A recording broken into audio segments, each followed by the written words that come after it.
جی مفتی صاحب، اب خصوصی طور پہ یہ جو سفر کے مہینے کے بارے میں جو شریعت میں اللہ کے نبی صلی اللہ علیہ وسلم کی طرف سے ہمیں ہدایات دی گئی ہیں، اس بارے میں اس کے بارے میں تھوڑی سی آگاہی دیجیے گا۔ محترم ڈاکٹر صاحب، سفر کے بارے میں جاہلیت میں بھی تصور تھا اور آج بھی ہے۔ جاہلیت میں لوگ شادیاں نہیں کرتے تھے سفر کے مہینے میں، اس کو منحوس قرار دیتے تھے، اور آج بھی بہت سارے مسلمان اس مہینے کو منحوس سمجھ کر شادیاں نہیں کرتے۔ جاہلیت میں وہ کوئی بڑا کام شروع نہیں کرتے تھے، ادھر بھی کوئی بڑا کام شروع نہیں کرتے ہمارے معاشرے میں مسلمان۔ جاہلیت میں لوگ اپنی بچیوں کی رخصتی نہیں کرتے تھے اس یعنی سفر کے مہینے میں۔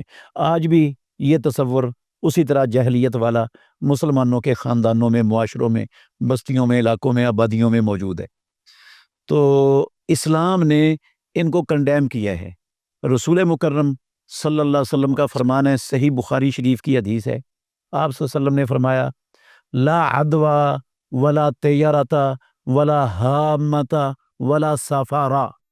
امام الانبیاء نے فرمایا کوئی بیماری متعدی نہیں ہوتی، یعنی کسی سے لا عدوى، بیماری لگ جانا۔ ہاں جی، کوئی بیماری متعدی نہیں ہوتی کہ بیماری کے اندر یہ صلاحیت ہو کہ خود جس کو چاہے جا کر لگ جائے۔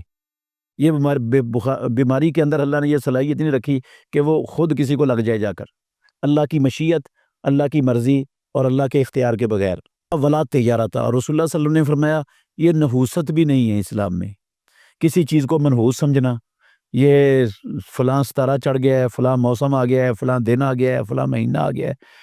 یہ جو اللہ کی مخلوقات ہے نا ڈاکٹر صاحب محترم، اللہ نے کوئی چیز منحوس بنائی نہیں، کوئی شے منحوس ہے ہی نہیں۔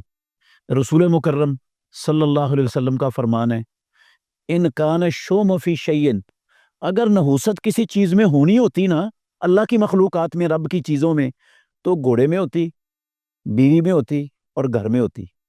اگر ہونی ہوتی تو ان میں ہوتی۔ اس کا کیا مطلب ہے کہ اللہ رب العالمین نے نحوست ان میں بھی نہیں رکھی ہوئی، نحوست کا تصور ہی نہیں ہے۔ نحوست کا معنی ہوتا ہے بے برکتی، نحوست کا ہمارے معاشرے میں اس کا مطلب ہے بے برکتی۔ یہ فلاں مہینہ آ گیا، اس میں اب برکت نہیں ہوگی، یہ فلاں عورت ہے اس کی وجہ سے بے برکتی ہے، یہ فلاں جو ہے نا گھر ہے یہ بے برکتی کا باعث ہے، یہ فلاں یہ جو ہے نا نحوست، رسول مکرم صلی اللہ علیہ وسلم نے اس کو کنڈیم کر دیا۔ آپ نے فرمایا لا عدوى ولا طیرۃ، نہ کوئی بیماری متعدی ہے رب کی زمین پر انسانوں میں، اور نہ کوئی نحوست والی چیز منحوس کسی کو رب نے بنایا ہے جو نحوست کا باعث اور بے برکتی کا باعث ہو۔ ولا حامۃ، اور حامہ بھی نہیں ہے۔ حامہ اس کے بارے میں نا مختلف تصورات تھے جاہلیت میں۔ کوئی قتل ہو جاتا تھا نا تو جاہلیت میں یہ تصور تھا کہ اس کے کھوپڑی سے ایک الو نکلتا ہے، وہ ان کے گھر پہ آ کے روزانہ بولتا ہے اور آواز دیتا ہے مجھے پانی پلاؤ، جب تک اس قتل کا بدلہ نہیں لیتے وہ بولتا رہتا ہے۔ تو رسول اللہ صلی اللہ علیہ وسلم نے اس کی نفی کر دی کہ یہ نہیں ہے، اور بعض اس کا ترجمہ یہ کرتے ہیں ولا حامۃ کہ کوئی جانور ہے، نحوست کا باعث ہے، جہاں آ جائے وہ چیز منحوس ہو جاتی ہے۔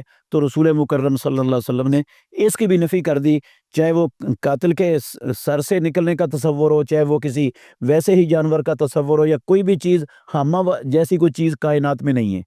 اور ولا سفارہ، اور رسول اللہ صلی اللہ علیہ وسلم نے فرمایا یہ سفر کے مہینے میں جو جاہلیت میں اس کو منحوس سمجھا جاتا ہے، یہ سفر کی نحوست کا بھی کوئی تصور شریعت میں، اسلام میں، اللہ کے دین میں جسے دے کر اللہ نے محمد الرسول اللہ صلی اللہ علیہ وسلم کو دنیا میں مبعوث فرمایا، اس میں ایسی کوئی چیز نہیں ہے۔ تو رسول مکرم صلی اللہ علیہ وسلم نے ان ساری چیزوں کو کنڈیم کیا ہے۔ تو اس سے پتہ چلتا ہے کہ اگر سفر کا مہینہ منحوس ہوتا تو رسول اللہ صلی اللہ علیہ وسلم کبھی بھی اس کی نفی نہ کرتے۔ بے شک۔ اچھا، پھر سفر کے مہینے میں بہت سے واقعات رسول اللہ صلی اللہ علیہ وسلم کی زندگی میں ہوئے، اللہ نے ان میں مسلمانوں کو فتح دی ہے، کامیابی دی ہے۔ اگر منحوس ہوتا تو فتح اور کامیابی ملتی؟ بالکل نہیں۔ کبھی کامیابی نہ ملتی مسلمانوں کو۔ غزوہ ودان، ابوا اور ودان یہ اس مہینے کے اندر ہوا ہے، اللہ نے فتح دی ہے، اس میں کامیابی دی ہے مسلمانوں کو۔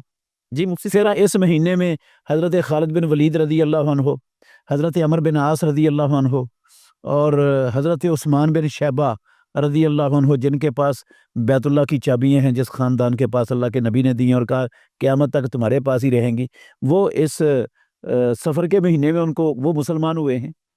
تو مسلمانوں نے رسول اللہ صلی اللہ علیہ وسلم کی زندگی میں یا صحابہ کے دور میں، خلفائے راشدین کے دور میں ایسا کوئی تصور ہی نہیں تھا کہ یہ مہینہ جو ہے نا یہ نحوست پر مبنی ہے اور اس میں ہمیں کوئی جو ہے نا فلاں فلاں کاموں سے رک جانا چاہیے اور فلاں فلاں چیزوں سے اپنے آپ کو دور رکھنا چاہیے، ایسا کوئی تصور ہی نہیں تھا۔